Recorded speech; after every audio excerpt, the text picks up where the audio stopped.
Firman Tuhan berkata, melalui kematiannya di kayu salib, Yesus mengalahkan iblis yang berkuasa atas maut. Supaya pada hari ini, saudara dan saya tidak lagi diperhamba oleh takut akan kematian. Kita perlu belajar berjalan di dalam kesembuhan yang sudah Tuhan sediakan. Musuh terbesar yang perlu kita kalahkan adalah takut akan kematian.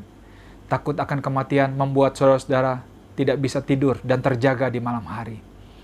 Hari ini kita akan belajar dari kebenaran firman Tuhan supaya kita bisa berjalan di dalam kemerdekaan atau kebebasan yang Tuhan sudah sediakan atas takut akan kematian. Saya akan baca dari kitab Ibrani pasal 2 ayat 14 sampai 15. Karena anak-anak itu adalah anak-anak dari darah dan daging, maka ia juga menjadi sama dengan mereka dan mendapat bagian dalam keadaan mereka, supaya oleh kematiannya ia memusnahkan dia, yaitu iblis yang berkuasa atas maut. Jadi firman Tuhan berkata, melalui kematian Yesus di kayu salib, Yesus memusnahkan dia, yaitu iblis yang berkuasa atas maut.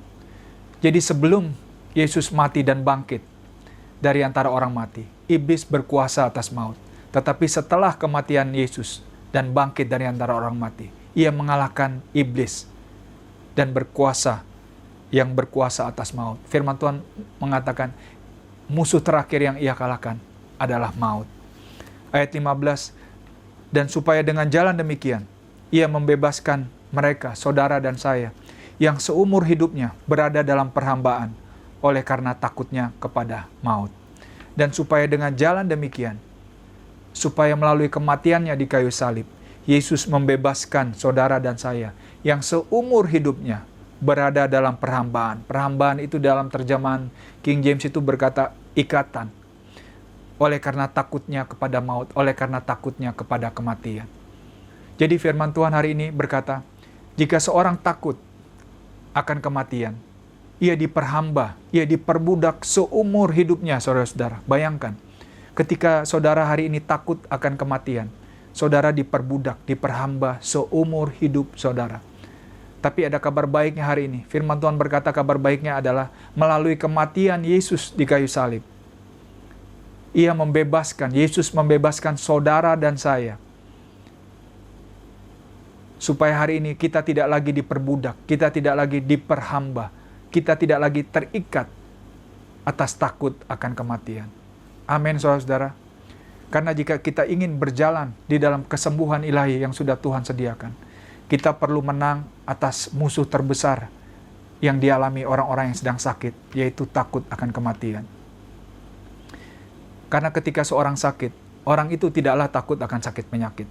Orang itu tidak takut akan operasi atau perawatan atau tindakan medis apapun yang sedang dilakukan atau akan dilakukan kepadanya.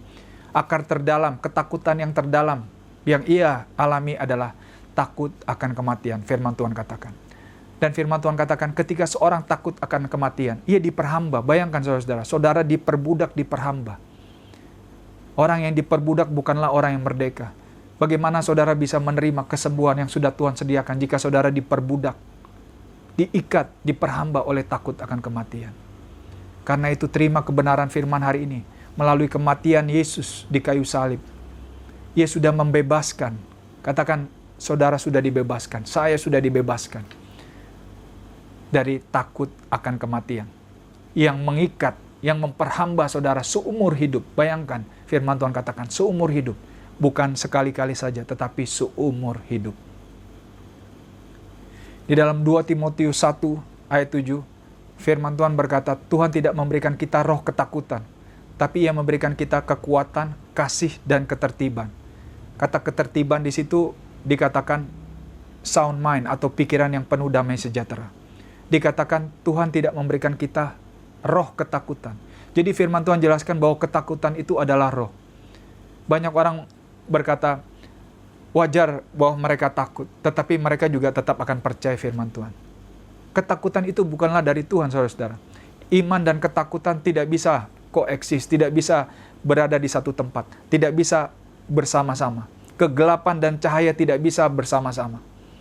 Ketika saudara ada di dalam cahaya, otomatis kegelapan itu akan pergi. Ketika saudara ada di dalam kegelapan, berarti cahaya itu sedang tidak ada di dalam kehidupan saudara. Ketika seorang dikuasai oleh takut akan kematian, berarti cahaya atau pelita firman Tuhan itu tidak sedang ada di dalam hati saudara. Amin, saudara. Dikatakan ketakutan itu adalah roh. Karena ketakutan itu adalah roh, ketakutan itu tidak bisa diusir. Ketakutan itu tidak bisa dihardik. Roh ketakutan itu adalah berasal dari iblis yang adalah sumber kegelapan. Jika saudara berada di dalam suatu ruangan yang gelap, bisakah saudara menghardik kegelapan itu untuk pergi? Mengusirnya untuk pergi? Tidak bisa, saudara-saudara. Saudara juga bisa berdoa, kegelapan itu tidak akan pergi. Yang saudara bisa lakukan hal sederhana adalah saudara menyalakan lampu. Firman Tuhan katakan, firman-Ku adalah pelita bagi kakiku. Firman Tuhan itu adalah cahaya, saudara-saudara. Jadi, cara untuk mengalahkan roh ketakutan adalah dengan memperkatakan firman Tuhan. Dengan merenungkan firman itu siang dan malam. Dengan menyimpan firman itu di dalam hati saudara. Amin, saudara-saudara. Di dalam 1 Korintus 15 ayat 55, Paulus berkata, "Hai maut, di mana sengatmu? O death, where is your sting? O grave, where is your victory?" Hai kuburan, di mana kemenanganmu? Saya akan ulang. Firman Tuhan katakan, "O maut, di mana sengatmu? Hai kuburan, di mana kemenanganmu?" Mengapa Paulus bisa berkata-kata seberani itu, saudara-saudara? Apa yang membuat Paulus bisa berkata-kata seperti itu? Kita juga harus bisa berkata-kata seperti firman Tuhan katakan. Karena Paulus percaya bahwa di dalam Ibrani 2 tadi dikatakan, melalui kematian Yesus di kayu salib, Ia sudah membebaskan kita dari takut akan kematian. Musuh terbesar yang kita perlu kalahkan adalah takut akan kematian. Itu sudah dibebaskan. Kita tidak lagi diperbudak, kita tidak lagi diperhamba. Jika seorang tidak lagi diperbudak, tidak lagi diperhamba oleh takut akan kematian, maka ia bisa berkata, "Hai maut, di mana sengatmu? Hai kuburan, di mana kemenanganmu?" Di dalam 1 Korintus 15, mulai dari ayat 52, sampai 55, firman Tuhan menjelaskan alasan Paulus bisa berkata-kata seperti itu adalah karena Paulus tahu bahwa bahkan ketika ia mati, ia akan dibangkitkan, akan ada kebangkitan dari antara orang mati. Amin. Begitu juga saudara dan saya hari ini. Setelah saudara dan saya menerima Yesus Kristus sebagai Tuhan, kita menerima jaminan kehidupan kekal. Bahkan ketika kita tidak lagi di dunia ini, firman Tuhan katakan akan ada kebangkitan dari antara orang mati. Firman Tuhan katakan tadi, melalui kematian Yesus, Ia sudah mengalahkan iblis yang berkuasa atas maut. Jadi, ketika saudara dan saya sekarang sudah ada di dalam Kristus, setelah Yesus mati dan bangkit dari antara orang mati, Ia duduk di sebelah kanan tahta Bapa, maka maut tidak lagi berkuasa atas kita, kematian tidak lagi berkuasa atas kita. Amin, saudara-saudara. Bahkan setelah kita tidak ada di dunia ini, kematian tidak lagi berkuasa atas kita. Jika kita sadar hal itu, dan kita tahu bahwa ada kebangkitan dari antara orang mati, maka kita tidak lagi takut akan kematian. Kita tidak lagi diperhamba. Satu hal yang kita bisa belajar dari kisah Paulus ini, orang yang tidak takut mati, itu tidak bisa ditakut-takuti, saudara-saudara. Bagaimana iblis bisa menakut-nakuti seseorang yang tidak takut mati? Paulus, firman Tuhan mencatat di dalam Kisah Para Rasul, bagaimana ia naik kapal dan kapalnya itu hampir karam, terombang-ambing di laut selama 2 minggu, selama 14 hari, saudara-saudara, terombang-ambing di laut. Bahkan selama 2 minggu itu ia tidak makan. Kemudian kapal itu akhirnya sandar di daratan, kemudian ia turun di tempat yang bernama Malta, kemudian mereka menyalakan api unggun di sana, ular berbisa, ular beludak, memagut Paulus. Bahkan setelah dipagut ular berbisa, Paulus juga tidak mati-mati. Kemudian firman Tuhan mencatat di Listra, bagaimana Paulus memberitakan Injil di sana. Kemudian orang-orang Yahudi menghasut orang-orang lain. Untuk apa? Untuk menyerang Paulus. Akhirnya Paulus dirajam dengan batu. Kemudian dia pura-pura mati di sana, di hadapan orang-orang Yahudi yang merajam dia sampai mereka mengira bahwa ia sudah mati. Kemudian murid-murid datang dan ia bangkit kembali dan lanjut memberitakan Injil. Jadi kita bisa melihat bagaimana iblis berusaha membinasakan Paulus karena ia tahu pelayanan Paulus adalah untuk memperluas kerajaan surga. Bahkan ketika iblis berusaha membinasakan Paulus di dalam kehidupannya, menghancurkan pelayanannya, Paulus bisa berkata, "Hai maut, di mana sengatmu? Hai kuburan, di mana kemenanganmu?" Kenapa? Karena Paulus tidak takut mati. Ia tidak lagi diperhamba oleh takut akan kematian. Firman Tuhan juga berkata, Paulus juga berkata, "Bagiku mati adalah Kristus, hidup adalah keuntungan." Jika orang, saya ulang saudara-saudara, firman Tuhan berkata, "Bagiku hidup adalah Kristus, mati adalah keuntungan." Jika seseorang bisa berkata hidup adalah Kristus, mati adalah keuntungan, bahkan ketika orang itu tidak sembuh, tidak menerima kesembuhan yang sudah Tuhan sediakan dan mengalami kematian, firman Tuhan katakan jika orang itu bisa berkata, "Bagiku hidup adalah Kristus, mati adalah keuntungan," bahkan kematian pun adalah keuntungan, dan hidup adalah Kristus. Jika ia bisa berjalan, menerima dan berjalan di dalam kesembuhan yang Tuhan sudah sediakan, maka hidupnya adalah untuk Kristus. Ia hidup untuk memuliakan Tuhan. Ia hidup menjadi saksi, testimoni, menjadi witness bagi Yesus. Amin, saudara-saudara. Jika orang memiliki pola pikir seperti itu, maka orang itu tidak bisa dihancurkan, tidak bisa ditakut-takuti oleh iblis. Bagaimana iblis bisa menakut-nakuti? Bagaimana iblis bisa menanamkan? Bagaimana iblis bisa memperbudak, mengikat, memperhamba seseorang seumur hidupnya dengan takut akan kematian? Jika orang tersebut berpikir bahwa hidup adalah Kristus, mati adalah keuntungan, sehingga ia tidak lagi takut mati, saudara-saudara. Orang seperti itu tidak bisa diintimidasi oleh si jahat, saudara-saudara. Amin. Karena itu kita perlu terima kebenaran firman ini, supaya kita juga bisa berkata sama seperti Paulus berkata, "Hai maut, di mana sengatmu? Hai kuburan, di mana kemenanganmu?" Supaya kita bisa berjalan di dalam kesembuhan yang sudah Tuhan sediakan. Amin, saudara-saudara. Karena bahkan jika kita tidak lagi berada di dunia ini, setiap dari kita akan ada waktunya nanti. Kita bisa berkata, hidup adalah Kristus, mati adalah keuntungan. Bahkan kematian adalah keuntungan bagi kita. Amin, saudara-saudara. Karena apa? Karena kita tahu bahwa kita memiliki hidup di dunia ini hanyalah sementara saja. Kita memiliki janji kehidupan kekal. Kita memiliki janji kebangkitan dari antara orang mati. Amin.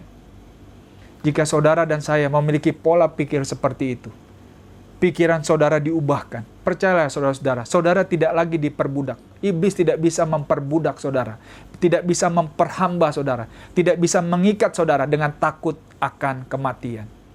Jika saudara tidak takut akan kematian, hal utama yang saudara, manfaat pertama yang saudara bisa rasakan adalah saudara bisa tidur nyenyak pada malam hari. Karena apa? Karena saudara memiliki kekuatan, kasih, dan ketertiban atau pikiran, firman Tuhan katakan, pikiran yang penuh damai sejahtera. Orang yang tidak dikuasai, tidak diperbudak oleh takut akan kematian, memiliki pikiran yang penuh damai sejahtera. Jika pikirannya penuh damai sejahtera, maka otomatis ia bisa beristirahat tenang di malam hari. Amin, saudara-saudara. Jika saudara bisa beristirahat di malam hari, maka tubuh saudara diberi kesempatan, diberi waktu untuk memulihkan sel-sel yang rusak, untuk kesembuhan tubuh saudara. Amin. Karena kesembuhan itu juga ada prosesnya, saudara-saudara. Sama seperti kita menanam pohon, saya sudah jelaskan di video-video sebelumnya. Bagaimana kita menanam pohon, benihnya dulu kita tanam, ia akan berakar dulu, kita akan sirami setiap hari. Begitu juga di dalam hal kesembuhan.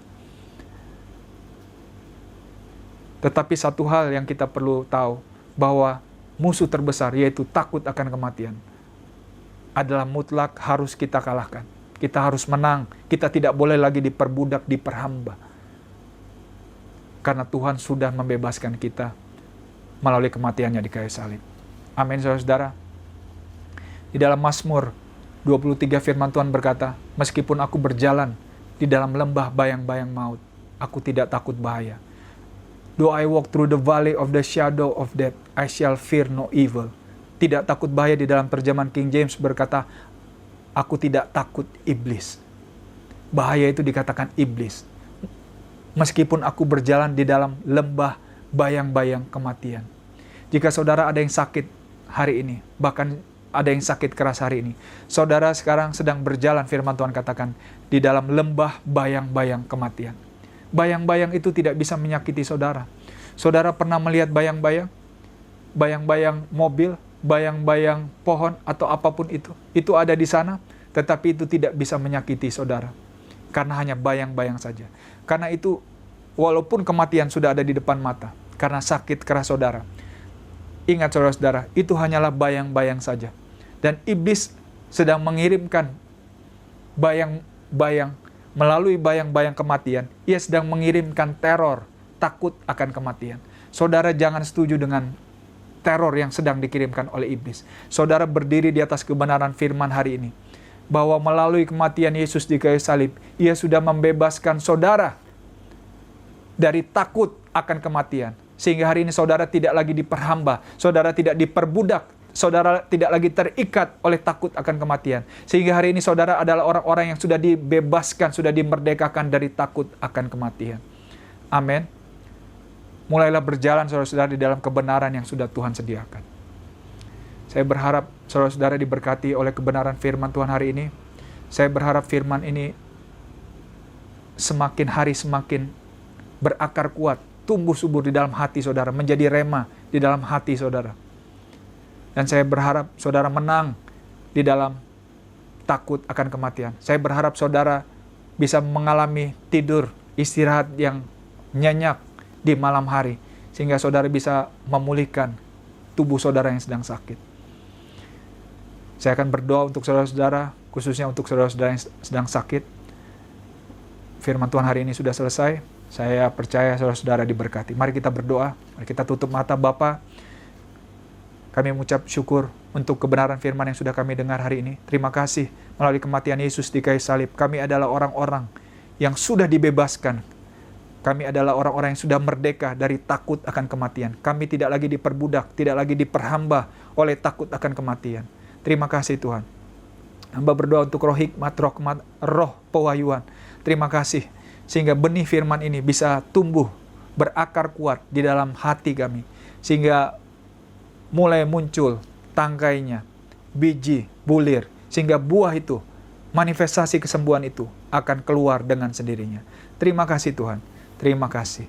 Kita yang percaya sudah menerima kesembuhan yang daripada Tuhan. Kita sama-sama katakan amin. God bless you saudara-saudara. Sampai jumpa di lain waktu.